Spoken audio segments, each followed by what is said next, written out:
اب آپ کو لیے چلتے ہیں ملتان، جہاں پر وزیر خارجہ شاہ محمود قریشی میڈیا سے گفتگو کر رہے ہیں۔ محدود نہیں کر سکتا، لیکن ہمارا یہ موقف تھا اور آج بھی ہے کہ یہ انسانی جانوں سے کھیلنے کے مترادف تھا۔ اور آپ دیکھ رہے ہیں اس وقت آپ سب کا تعلق ملتان سے ہے، میں آپ سے درخواست کروں گا کہ آپ نشتر ہاسپٹل کا دورہ کیجئے اور دیکھیے کہ اس وقت ہاسپٹل میں مریضوں کی تعداد میں کتنا اضافہ ہوا ہے۔ اس وقت آپ کے بیڈز جو ہیں ہاسپٹل کے وہ کس رفتار سے آکیپائی ہو رہے ہیں، کتنے مریض جو ہیں وہ دوبارہ وینٹیلیٹرز پر آ چکے ہیں کرونا کی وجہ سے، جی یقیناً کرونا کی وجہ سے، اور پازیٹیوٹی ریٹ جو ہے وہ ملتان کا کیا ہے۔ اس وقت پاکستان کے جتنے بڑے شہر ہیں ان شہروں میں ملتان کی جو پازیٹیوٹی ریٹ ہے وہ ون آف دا ہائیسٹ ہے۔ اور یہ کیوں ہوا ہے، یہ آپ سمجھدار لوگ ہیں اور اس کو آپ کو اندازہ ہے کہ یہ ہماری غفلت کی وجہ سے ہوا ہے، اور اگر ہم ایس او پیز کا احترام نہیں کریں گے تو ہم نہ صرف اپنے آپ کو بلکہ اپنی فیملیز کو، اپنے دوست احباب کو، اپنے بچوں کو بھی متاثر کر رہے ہیں، اور وہ ہوئے ہیں۔ آپ دیکھیں کہ اس وقت جہاں پاکستان میں اموات صفر کی زیرو لیول پہ آ گئی تھیں، آج پھر 50 سے 76 کے قریب اموات روزانہ ہو رہی ہیں۔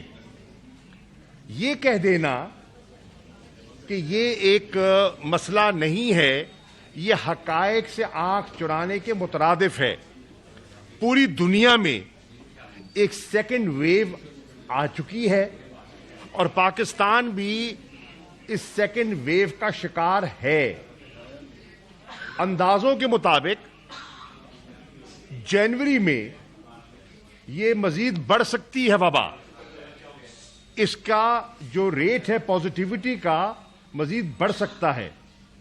ان حالات میں میں سمجھتا ہوں کہ پاکستان کے شہریوں کو، پاکستان کے دانشوروں کو اور پاکستان کی میڈیا کو اپنا رول پلے کرنا ہے اویئرنیس کے لیے۔ میں 2 دن سے ملتان میں ہوں اور میں دیکھ رہا ہوں، دیانتداری سے کہہ رہا ہوں، ایس او پیز پر لوگ توجہ نہیں کر رہے، تقریبات میں احتیاط نہیں ہو رہی، معمول کے مطابق لوگ اپنی زندگی گزار رہے ہیں، اور حالات معمول کے نہیں ہیں، حالات غیر معمولی ہیں۔ یہ میں دستبستہ گزارش کروں گا ہر فیملی سے، ہر ذی شعور شہری سے، کہ کسی پر آپ نے مہربانی نہیں کرنی، آپ نے اپنے پر احسان کرنا ہے، اپنی فیملی کو پروٹیکٹ کرنا ہے، اور وہ کوئی نہیں کر سکتا جب تک آپ ذہنی طور پر تیار نہیں ہوں گے۔ کوئی آپ کو، یہ سختی تو ہو نہیں سکتی، اویئرنیس دی جا سکتی ہے، یہ ایک والنٹری فیصلہ ہے جو آپ کو کرنا ہے، اور یہ آپ سب کو کرنا چاہیے۔ برائے مہربانی ایس او پیز کو فالو کیجئے، برائے مہربانی معمول کی ایکٹیویٹیز کو محدود کر دیجئے، برائے مہربانی جو غیر ضروری ایکٹیویٹیز ہیں ان کو مؤخر کر دیجئے۔ کچھ ایکٹیویٹیز ایسی ہیں جو آپ مؤخر کر نہیں سکتے، وہ لازم ہیں، وہ تو انڈرسٹینڈیبل ہیں اور وہ ہمیں مجبوراً کرنی ہے، لیکن کچھ ایکٹیویٹیز ایسی ہیں جن کو اگر آپ مؤخر کر دیں، پوسٹ پون کر دیں، تو نہ ملک کو نقصان ہوگا، نہ معیشت کو نقصان ہوگا، نہ آپ کے گھر والوں کو نقصان ہوگا۔ تو میری یہی ایک دفعہ پھر اپیل ہوگی کہ آپ اپنے فیصلوں پر نظر ثانی فرمائیں۔ میری میڈیا سے گزارش ہوگی کہ آپ اس اویئرنیس میں، آگاہی میں اپنا کردار ادا کریں جیسے پہلے آپ نے کیا تھا، اور اس کا کافی وہ مؤثر تھا. لیکن اس دفعہ میں دیکھ رہا ہوں سیکنڈ ویو میں وہ اتنا مجھے مؤثر دکھائی نہیں دے رہا. اور جو سیکنڈ یہ جو ویو آ رہی ہے یہ بڑی خطرناک ہے. آپ نے دیکھا کہ ملتان میں خاصی اموات ہوئی ہیں. دوسری چیز جو میں عرض کرنا چاہوں گا، میری رائے میں جہاں جلسہ نہیں ہونا چاہیے تھا اور ہماری سیاسی قیادت کو لوگوں کی انسانی جانوں کی قدر کرنی چاہیے تھی، احتیاط کرنی چاہیے تھی، وہاں میری رائے میں کنٹینرز کی ضرورت بھی نہیں تھی. اور یہ میں نے برملا کہا، اور میں نے یہ اپنا موقف جو پچھلی کابینہ کا اجلاس تھا اس میں بھی پیش کیا. اس کی ضرورت نہیں تھی، اپوزیشن کو کرنا نہیں چاہیے تھا، اور انتظامیہ کو کنٹینر نہیں لگانے چاہیے تھے. اور آپ نے بھی دیکھا، اور پورے شہر نے دیکھا، اور میں نے بھی دیکھا کہ جو تعداد تھی وہ کسی سے ڈکی چھپی نہیں ہے. بڑے شوق سے جاتے، قلعہ کونا قاسم باغ میں جلسہ کر لیتے. میری رائے میں اس کی اجازت ہونی چاہیے تھی، اور میں نے یہی کہا. میں اب بھی کہوں گا کہ یہ کانشیس فیصلے ہیں، حکومت نے کانشیس فیصلہ کیا ہے، اور اس میں میں نے برملا اپنا انپٹ دیا ہے کہ ہم نے ان کی ایکٹیویٹی کو زبردستی نہیں روکنا، تلقین کرنی ہے، مشورہ دینا ہے، ایکسپرٹس کی رائے سامنے رکھنی ہے، ڈاکٹرز کی رائے سامنے رکھنی ہے. اس وقت بھی ملک میں ہیلتھ ایمرجنسی کا نفاذ ہے، آپ کے سامنے ہے. یا تو کہیں کہ جو ڈاکٹرز کہہ رہے ہیں وہ غلط کہہ رہے ہیں، یا کہیں جو ماہرین ہیں، جو این سی او سی کی جو کمیٹی ہے جس میں سارے ایکسپرٹس بیٹھ کے مشاورت کے بعد جو ہدایات دیتے ہیں وہ درست نہیں ہیں.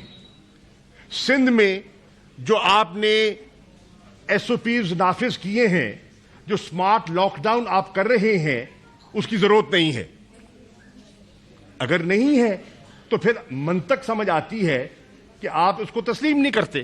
اور اگر آپ اس کو تسلیم کر رہے ہیں اور اس کے باوجود آپ اپنی پولیٹیکل ایکٹیویٹیز کو جاری رکھے ہوئے ہیں تو یہ دوہرا معیار ہے، اور اس سے پرہیز کیجئے.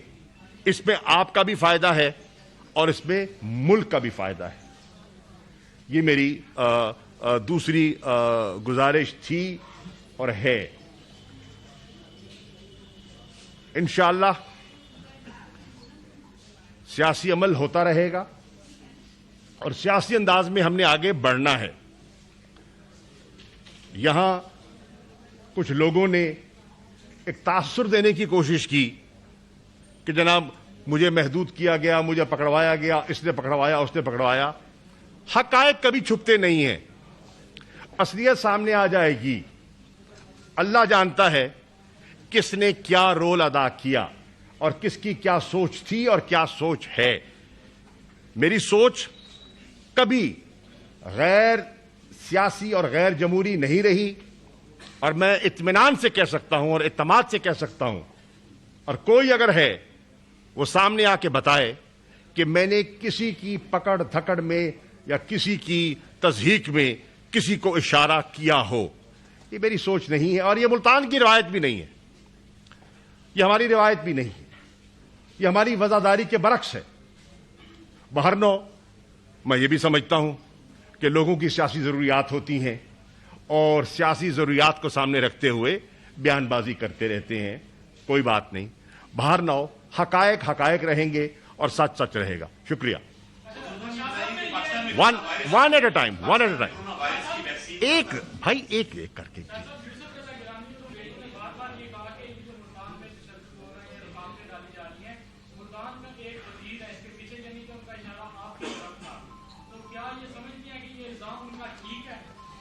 میرے بھائی میں آپ کو کہہ چکا ہوں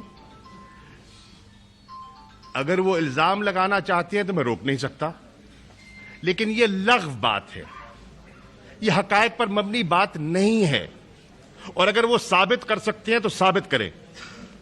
دیکھیے ایسے بات کر دینا تو آسان ہے، میں ان کے بارے میں کوئی غلط بات نہیں کروں گا، لیکن میں